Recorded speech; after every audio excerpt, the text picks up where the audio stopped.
I grew up the golden child and my siblings suffered for it. I tried to fix it, but my brother pushed me away, then left our family, and it didn't end. Well, hey everyone. I just turned 18, and I've been carrying this story for as long as I can remember. I think I need to let it out, not just to help myself but maybe someone else reading this too. I'm the youngest of 2 boys. It's just me and my older brother Sam. He's 2 years older and growing up. I always felt lucky to have him around, but as far back as I can remember, there was a difference in how my parents treated us. I was the golden child. I got the hugs, the gifts, the attention. If I spilled juice on the carpet, they'd laugh it off. But if Sam did the same thing, he'd get yelled at. Birthdays were always about me. I got the best presents and my brother often got afterthoughts or nothing at all. It took me a while to notice what was happening. I was too young to understand, but Sam wasn't. He saw it all. At first, he just seemed sad, quietly playing with whatever toys he had. But as we got older, that sadness turned to anger. I think it's because kids don't really know how to make sense of unfairness. They just feel it and it builds up. By the time I was 5, I started seeing it myself. One Christmas, I got a huge box of action figures while Sam got a book about math. I felt terrible. I remember sneaking one of my toys into his room thinking maybe that would make him smile. At first he was so happy. His face lit up in a way I didn't see often, but when my parents found out everything went south, they accused Sam of stealing my toy, grounded him and told me I needed to stop letting him take advantage of me. I cried trying to explain that I gave it to him, but they wouldn't listen. That was the first time I saw the cracks forming between us. Sam started pulling away. It wasn't overnight, but bit by bit. He became more closed off, angry, distant. I kept trying to fix it in the only way I knew how. I'd share my snacks or slip him a little money from my allowance. But every time it just made things worse. My parents would see it as Sam manipulating me, and he'd get punished again. It wasn't just my parents, though. Sam started resenting me too, and I get it. When you're a kid, it's hard to understand who's really to blame. I was the easy target because I were always getting what he didn't. By the time he was a teenager, the fighting started. Sam and my parents argued constantly. He'd call them out, saying things like, "Why do you only care about him?" Or "What did I do wrong?" Their response? They'd dismiss him, telling him to stop being ungrateful. Looking back, think those years were when Sam decided he couldn't rely on our family anymore. But I didn't know that then. I still thought I could fix it. As Sam grew older, the distance between him and my parents only grew. By the time he was 14, it felt like every conversation in our house turned into a fight. Sam would call them out on their favoritism, asking why I got everything handed to me while he was barely acknowledged. "Why do you love him more than me?" He shouted once during an argument that I can still hear in my head. My mom's response: "Stop being so dramatic. If you focused on improving yourself instead of complaining, maybe we'd have something to be proud of." That was their go-to tactic, dismissing him, telling him he was overreacting, acting like his feelings didn't matter. I'd sit in my room hugging my knees to my chest, feeling powerless. I wanted to help, but what could I do? When Sam wasn't arguing with our parents, he was avoiding them. He'd leave the house as much as possible, often staying out late with friends or just wandering the neighborhood. I'd wait for him to come home, hoping he'd talk to me, but when he did brush me off, "Why do you even care?" He said once when I tried to ask if he was okay, "You're part of the problem whether you see it or not." That one stung. I didn't blame him though. How could I? From his perspective, I was the golden child, the reason he was overlooked, dismissed and punished. The same time I started noticing that Sam was changing. He was always angry, sure, but beneath that was something worse: exhaustion. It was like the constant fighting had drained something out of him, leaving him hollow. When he was 16, he started working odd jobs, mowing lawns, bagging groceries, anything he could do to make a little money. I thought it was just a teenager wanting more independence.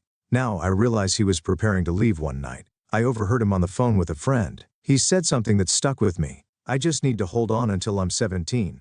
Once I've got enough saved, I'm out of here." Hearing those words felt like a punch to the gut. I knew Sam was unhappy, but I didn't realize he was planning to leave for good. The day he left is one I'll never forget. He packed his things and slipped out in the middle of the night. No goodbye, no explanation, just an empty room where my brother used to be. When I found out the next morning, I begged my parents to reach out to him to bring him back. They didn't care. "He made his choice," my dad said, barely looking up from his coffee. "If he doesn't want to be part of this family, that's on him." I couldn't accept that. I got his address from one of his friends and started visiting him after school. I thought maybe now that he was out of the house we could rebuild our relationship, but Sam wouldn't let me in. Sometimes he wouldn't even answer the door. Other times he'd tell me he was too busy or just didn't want to see me. I didn't understand it back then, but now I think I do. He wasn't shutting me out because he hated me. He was trying to protect me. Sam had seen how quickly our parents could turn on someone, and I think he was afraid they'd start treating me like they treated him. Even though he kept me at a distance, I didn't give up, kept trying to show him I cared even if he couldn't see it at the time. But no amount of love for me could undo the years of damage my parents had done. What happened next? Prove that? I'll explain in the next part. But for now, I just want to say this: if someone you love is pulling away, don't stop reaching out. Sometimes just knowing someone cares can make all the difference. Few months after Sam moved out, our parents hit a financial crisis. My dad had gambled away a significant amount of money, leaving the family scrambling to cover debts. They were desperate and turned to Sam for help. "After everything we've done for you, this is how you repay us," Mom said over the phone one evening. I didn't know they'd been calling him until I overheard their angry conversations. When Sam refused, things got ugly fast. My mom started spreading her version of events to anyone who would listen, painting Sam as the villain. She told relatives he was heartless, selfish, and abandoning the family when we needed him most. "He owes us," she'd say, conveniently leaving out the years of neglect and mistreatment. I wanted to believe Sam would ignore them, block their calls, and move on. Part of me knew that wasn't who he was, no matter how much he'd been hurt. Think a small part of him still hoped for their approval, even if he didn't show it. The harassment escalated. Mom would send long, guilt-tripping texts filled with accusations, and Dad left angry voicemails, demanding Sam man up and help the family. Pressure was relentless. I tried to talk to my parents to make them stop. "You're just pushing him further away," I told them, but they wouldn't listen to them. Sam was an ungrateful problem they needed to fix, not a son. They had failed. One afternoon, I decided to visit Sam again. I hadn't seen him in weeks, and something told me I needed to check on him. As I walked up to his apartment building, I saw them police cars and an ambulance parked outside. My stomach dropped. I ran up the stairs hoping it was nothing, just a mistake. But when I got to his door, the reality hit me. Sam was gone. He'd taken his own life. The room felt like it was spinning as I sat down on the floor trying to process what I was seeing. A police officer handed me a note. They'd found it was from Sam. First part was addressed to our parents. He wrote about years of feeling unloved, unwanted, and overlooked. He wrote about how their words and actions had broken him in ways they couldn't even comprehend. Then he wrote about me. "I didn't hate you. I just tried to keep you away so they wouldn't hate you too. I don't know where their hatred for me came from, but I never blamed you. Please don't blame yourself." I broke down reading those words. All the times he pushed me away. I thought he was angry with me, but now I understood he was trying to protect me. He didn't want me to experience the same rejection and pain he had endured. Sam left everything to me. His small savings, his apartment, his business, none of it mattered. All I wanted was my brother back in the days that followed Sam's death. I felt like I was walking through a nightmare I couldn't wake up from. His apartment was quiet and empty. But everywhere I looked, there were reminders of him: worn-out sneakers by the door, the books on his desk, even one half-finished to-do list on the fridge. The hardest part was reading his note again, trying to process what he had written. He hadn't hated me. He had kept me at a distance because he wanted to protect me. That thought broke me all over again. He had carried so much pain, and yet even in his darkest moments he was thinking about me. When I showed the note to my parents, I hoped it would make them realize what they had done. I wanted them to see how their years of neglect and cruelty had driven Sam to this point. But instead they deflected. "This isn't our fault," Mom said coldly, wiping at her eyes like the tears were an inconvenience. "He made his own choices. He was weak," Dad added, shaking his head. "Life is hard for everyone, but he gave up." Couldn't believe what I was hearing. Even in death, they refused to acknowledge the role they played. Their denial made me feel like I was losing Sam all over again, like his story would be erased or twisted into something it wasn't. I decided I couldn't stay in that house anymore. Packed my things and moved out within the month, using some of the money Sam had left me to rent a small apartment. It wasn't about the money. I didn't want it, but I knew Sam would have wanted me to use it to get away. I also started therapy. First, I didn't know what to say. How do you even begin to talk about something like this? But over time, my therapist helped me see that I wasn't responsible for what happened to Sam. I had spent so many years blaming myself, thinking I hadn't done enough to help him. But she helped me understand that the pain he carried was too big for any one person to fix. What hurt the most was realizing how much he had tried to stay strong, even when he felt like he couldn't anymore. In his apartment, I found scraps of his plans, notes about expanding his small business, lists of things he wanted to save up for, even sketches for a dream home he had wanted to build one day. He had tried so hard to hold on to hope even when the world felt against him. I decided I needed to honor his memory, to make sure his story didn't end in silence. I reached out to some of the people Sam had been closest to: friends, co-workers, people who had known the side of him that wasn't defined by our parents. Together we shared stories about him, laughed about the good times, and mourned the loss of someone who had been so much more than the pain he carried. I'll admit the grief doesn't go away. I still miss him every day, and some mornings I wake up feeling like the weight of it all is too much. But I also know that Sam wouldn't want me to live in that darkness. He'd want me to keep going, to build a life worth living. In the weeks after Sam's funeral, I struggled to find my footing. The grief was overwhelming, but so was the anger at my parents for how they had treated him, at myself for not doing more, at the world for letting things turn out this way. I didn't know how to move forward. What kept me going with the memories of who Sam truly was beneath all the pain. He wasn't just the angry, distant brother who left home. He was the kid who used to help me with my homework, the teen who taught himself how to fix bikes so he could ride together, and the man who, despite everything, always tried to protect me. I decided I needed to honor that version of Sam, the one who had dreams, who wanted to build a life away from the chaos of our family. The first step was creating some distance from my parents. I didn't cut them off entirely, but I limited my contact. Every time I saw them, they tried to rewrite the narrative of Sam's life, making it seem like his struggles were his own fault. I couldn't stand to hear it anymore. Instead, I threw myself into therapy and work. Therapy gave me the tools to process my grief and recognize the ways I have been shaped by growing up in such a toxic household. It also helped me realize that I couldn't control how my parents remembered Sam, but I could control how I did with Sam's business and savings. I decided to do something he would have been proud of. He had always talked about how important it was to help others who felt trapped or forgotten, so I used part of the money to start a small fund for mental health resources in our community. It wasn't much at first, just enough to provide a few people with free counseling sessions, but it felt like a step in the right direction. I also reached out to the friends Sam had left behind. They told me stories I hadn't heard before about how he helped a coworker through a tough time, or how he stayed late to help someone meet a deadline. It reminded me that even though he felt isolated within our family, he had made an impact on the people around him. One of his closest friends told me something that stuck with me. "Sam always talked about you. He said he didn't want you to go through what he did. He was proud of you." Hearing that brought me to tears. I'd spent so long feeling like I had failed him, like I hadn't done enough. But knowing he still thought of me that way, that he believed in me, gave me the strength to keep going. The fund grew slowly but surely. I partnered with local organizations and started sharing Sam's story in small community events. It was hard to talk about, but every time someone told me they felt seen or understood because of it, I knew I was doing the right thing.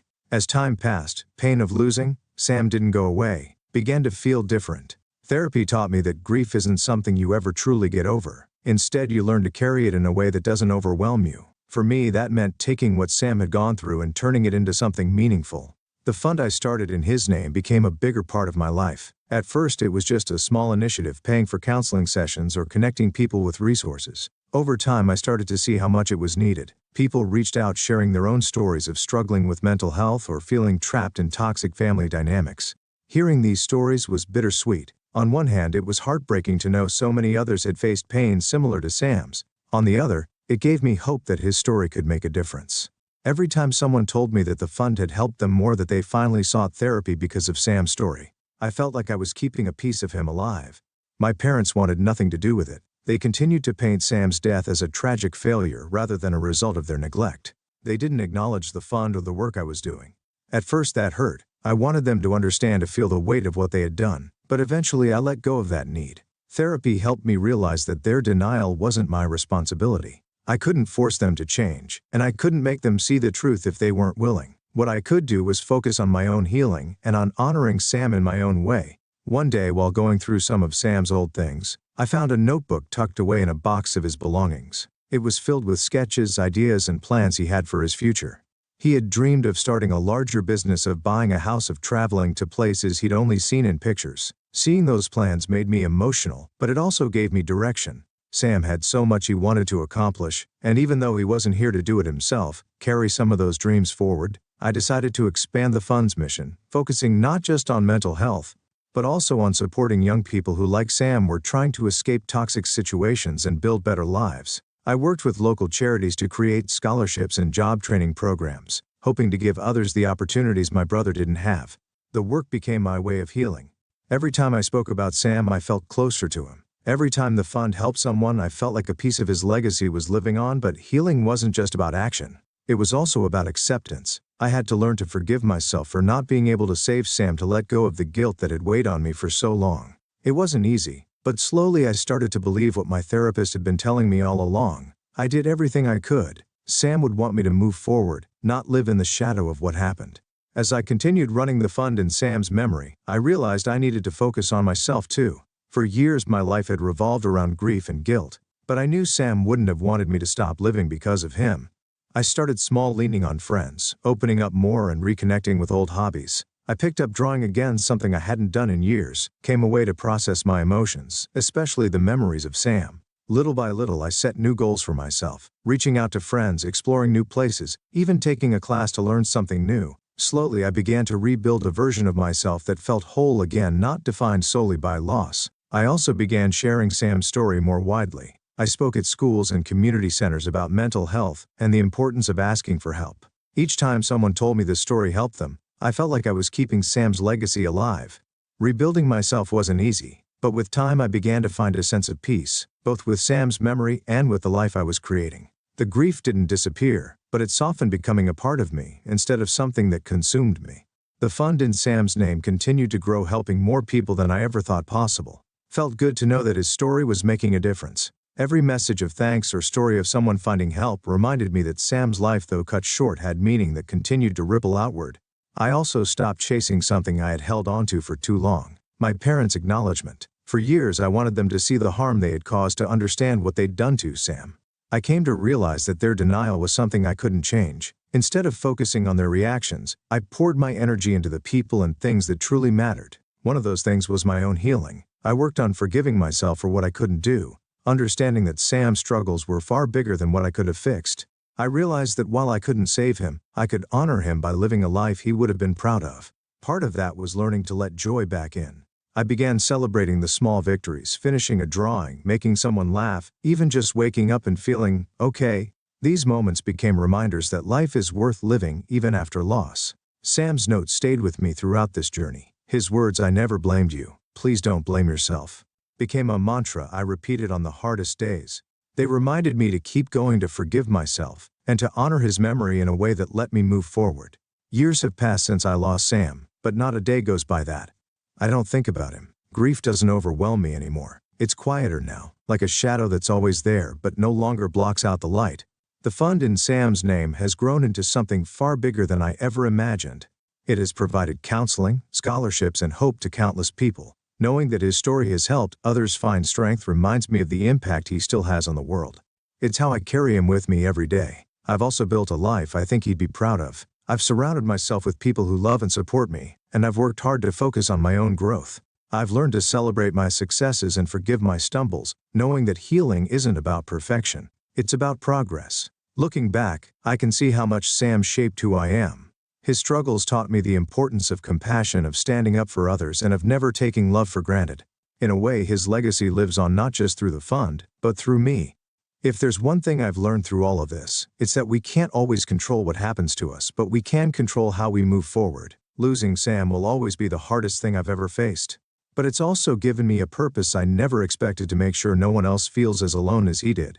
So if you're reading this and you're struggling, please know this: you matter, your story matters. There is help out there, and there are people who care. It's okay to reach out, to take that first step, and to believe that things can get better. Sam didn't get to see the future he deserved, but I carry him with me as I live mine. I'll keep carrying him every step of the way,